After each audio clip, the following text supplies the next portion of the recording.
আজ জগদীশপুরে উল্টো রথ দেখতে গিয়ে আমরা তিনজনে মিলে খুব মজা করলাম। তো হ্যালো গাইস, তো আজকে আমরা তিনজনে মিলে বেরিয়ে পড়েছিলাম বাইক নিয়ে। আর প্রথমে চলে এলাম একটা পেট্রোল পাম্পে। এখানে আসতেই প্রথমে একটা তেল ভরে নিলাম, তারপরে বেরিয়ে পড়লাম। আর তো আজকের ওয়েদারটা খুব সুন্দর হয়েছিল। তো রাস্তার মাঝখানে আমাদের একটা রথ এসে দাঁড় করে দিল, যার জন্য আমরা বাইকে ছুটে ছুটে গিয়ে উঠে পড়লাম। তারপরে বেরিয়ে পড়লাম, আর বেরোতেই একটা জায়গায় দাঁড়িয়ে পড়লাম। আর এখানে তো প্রচুর ভিড় হয়ে গেছিলো, কারণ প্রচুর জোরে জ্বর হচ্ছিল। তারপরে চলে এলাম আমরা জগদীশপুরে।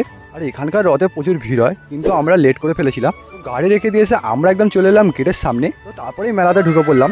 আর আমরা একটু আগেই ঢুকে পড়েছিলাম, যার জন্য সবকিছু এই রেডি হচ্ছিল। তারপরে সন্ধে হতে সবকিছু চালু হয়ে গেল। তারপরে চলে এলাম আমরা একটা ফুচকার দোকানে। আর এখান থেকে নিয়ে নিলাম একটা দই ফুচকা, আর যেটা কিনা খুব সুন্দর লাগছিল। তারপরে সৌমু প্রথমে এক পিস নিয়ে মুখে পুরে দিল, আর আমিও এক পিস মুখে পুরো ট্রাই করে নিলাম। পরে বাইরে বেরোতেই দেখি নাকি হাওয়াই মিঠাই বিক্রি হচ্ছিল, আমিও একটা কিনে নিলাম। আর আমার ড্রেসের সঙ্গে পুরো ম্যাচ করে গেছিল। তারপরে সৌমু একটু চিনে খেয়ে নিল, আর আমি তো পুরো কামড়ে কামড়ে খাচ্ছিলাম। এবার আমি হাওয়াই মিঠাই খেয়ে বাড়ির দিকে রওনা দিই। তোমরা আরো মিনি ব্লগস দেখার জন্য লাইক এন্ড সাবস্ক্রাইব করে রাখো।